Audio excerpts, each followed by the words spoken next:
A lease extension agreement extends an existing Colorado lease for an additional period without creating a completely new lease, simpler than a full renewal and preserving the existing terms. Welcome to TenantScreeningBackgroundCheck.com. Here's how to use a lease extension agreement in Colorado. A lease extension differs from a lease renewal. A renewal creates a new lease, either a new full document or an addendum specifying new terms. An extension simply extends the existing lease's end date, keeping all other terms the same. Extensions work best when both parties are satisfied with the current lease terms and simply want more time under the same arrangement. They're quicker to execute than a full renewal and don't require revisiting every lease provision.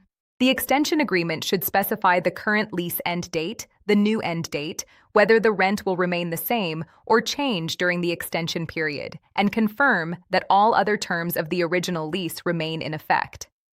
For Colorado landlords, verify that any required disclosures are still current. If the warranty of habitability disclosure has been updated by statute since the original lease was signed, provide the updated version at extension. Our free Colorado lease extension agreement is a simple, clean document suitable for most residential extension situations.